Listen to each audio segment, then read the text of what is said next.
I don't always enjoy cooking, but on a snowy Sunday like this is the day for it. So I'm going to start off today by making some artisan bread, and I thought I'd show you how because it's really easy. All you need for ingredients are 3 cups of flour, some fast rising or instant yeast, a cup and a half of warm water, and a teaspoon of salt.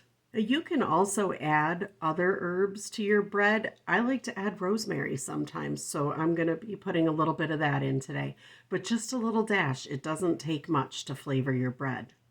So the first thing I'm doing is mixing all of my dry ingredients together.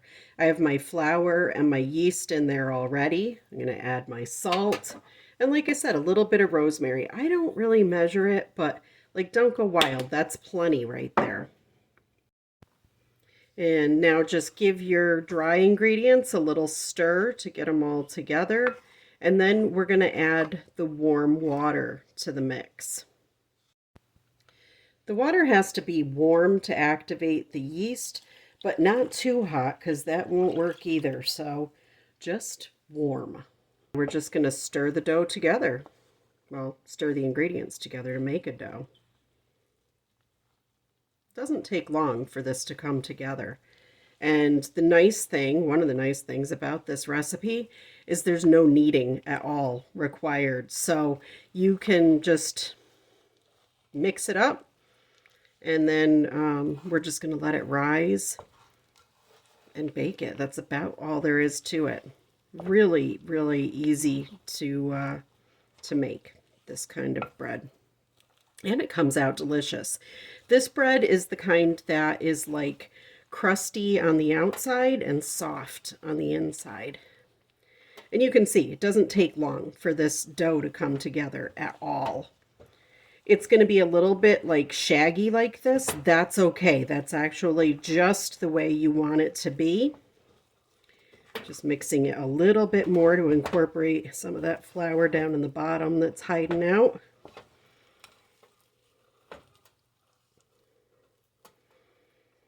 And that's it. So now that we have our dough mixed together, we're just going to cover it with a cloth.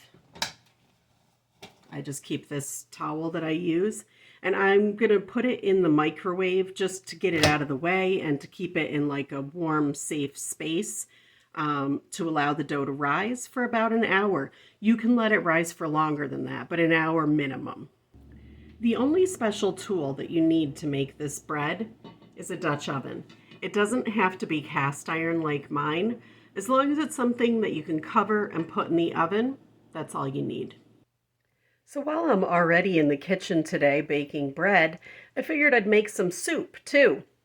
And I really love the spicy chicken soup that they have at Carrabba's, but the closest Carrabba's to where I live is like an hour away.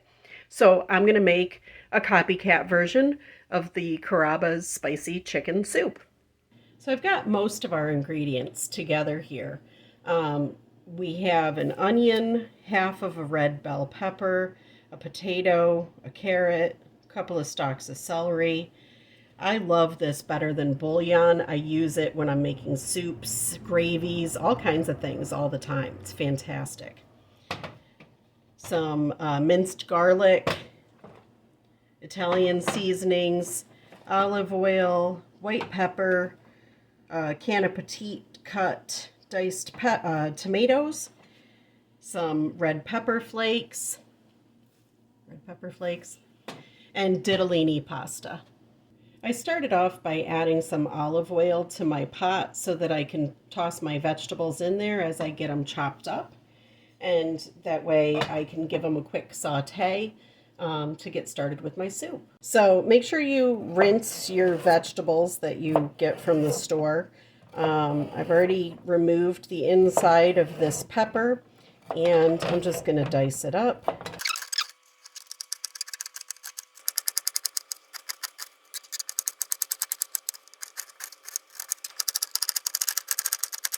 I'm reusing this produce bag as a garbage bag just to make life simpler, but you have to shave your carrot. So if you have one of these little tools, it's very handy. You just shave the skin off of your carrot.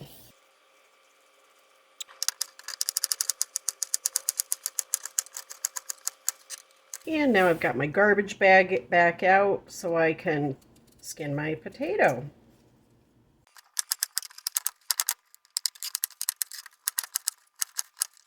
So now that I have all my ingredients diced up, I've put them all in my pot and put it on high heat, and I'm going to saute it for a few minutes to kind of break it down and get it started.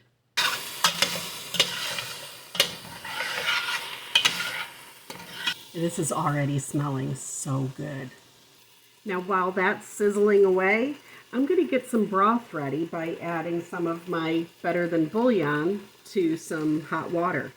And I'm going to tell you the truth, I don't really measure this stuff. I measure it with love, you know? So I'm just going to take a good sized scoop of it because I'm making a whole soup out of it.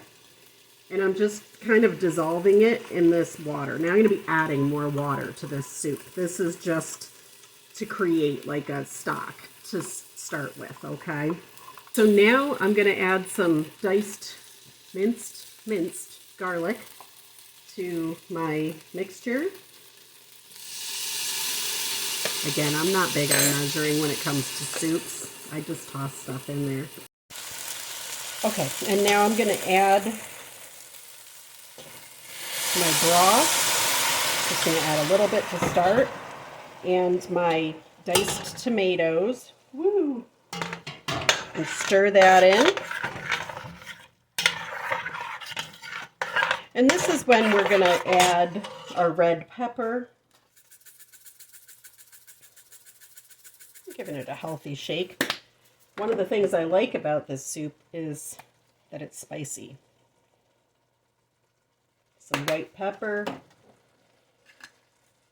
And some Italian seasonings.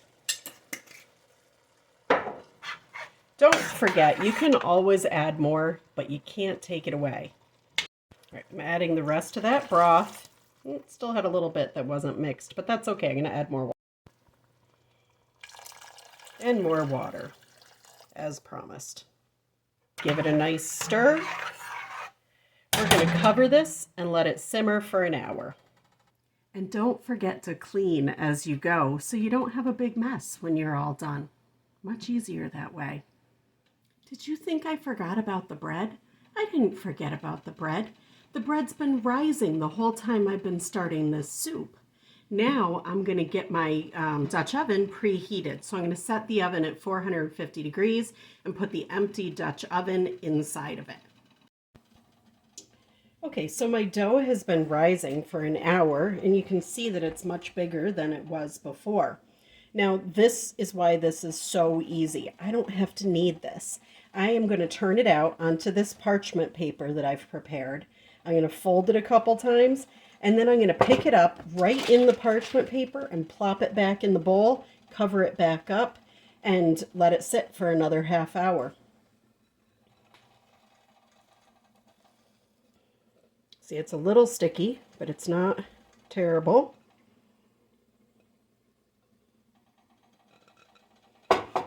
And I'm just going to fold it. So I try to get all of it there.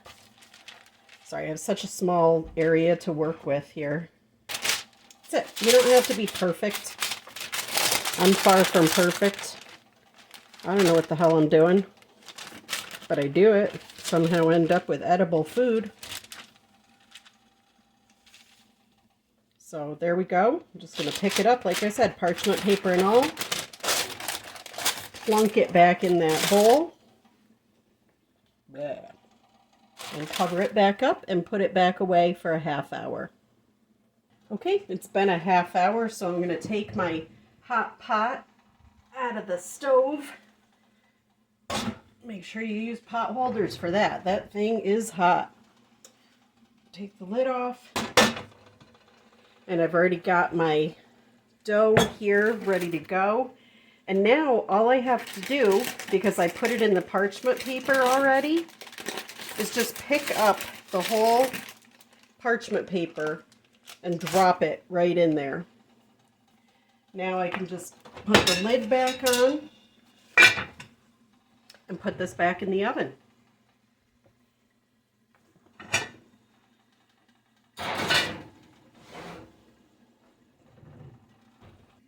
We're going to let that cook for a half an hour, and then I'm going to take the lid off and let it cook for another 10 minutes without the lid.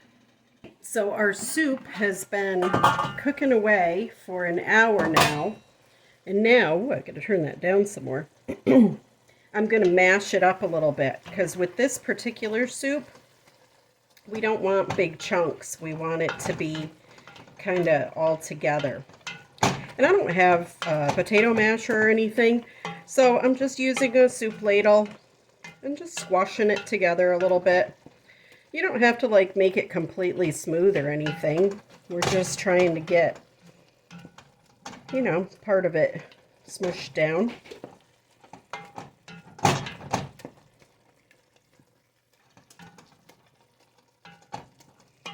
There, that's looking pretty good.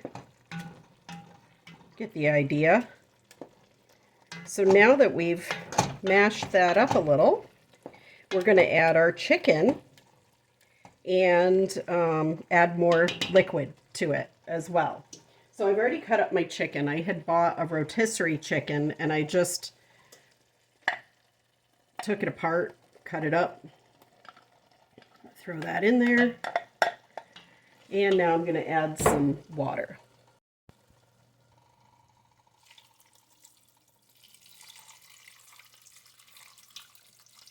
Now I'm going to stir that together again. I added 4 cups more water. That looks good. And I'm going to let this all simmer together for another half an hour. And I am going to taste test it at some point in time. And if it needs anything, I'll be able to just add it then. And meanwhile, my bread is still baking, and that's got another 15 minutes before I take the lid off and let it cook for its final 10 minutes. Which means, with any luck, everything's going to be ready at about the same time.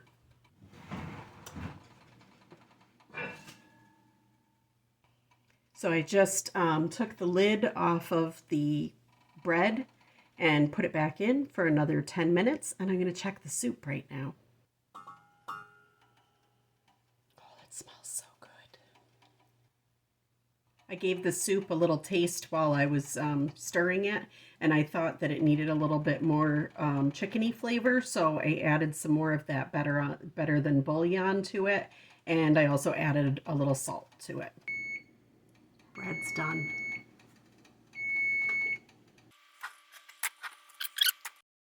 So I took my bread and I just picked up that parchment paper again and set it right down on the cutting board so that the bottom won't burn, because that pot is so hot that it will continue to cook. But look at that gorgeous crusty bread.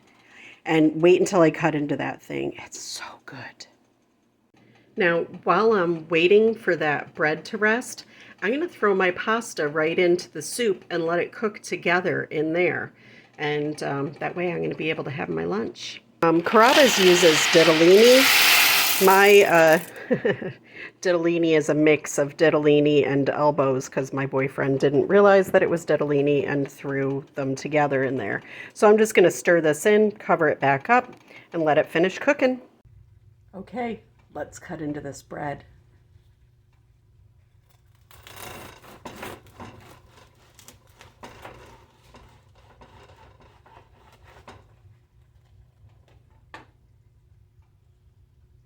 Just look at that.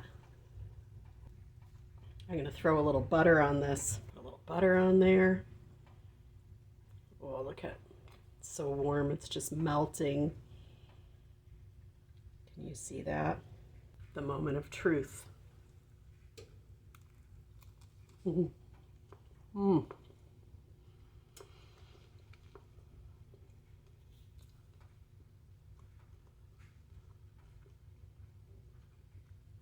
That is delicious.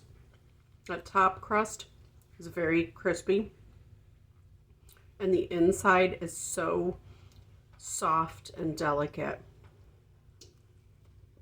Mmm.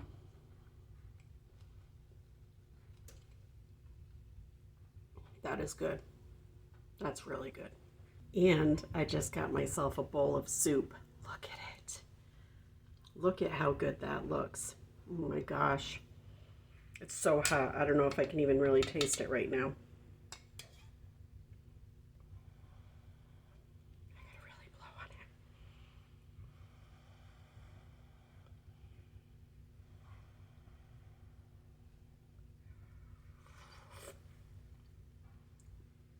Oh, oh, that is so good. Oh my God. All right, I'm going to sit down and eat my soup with a piece of this bread. You should definitely give this a try.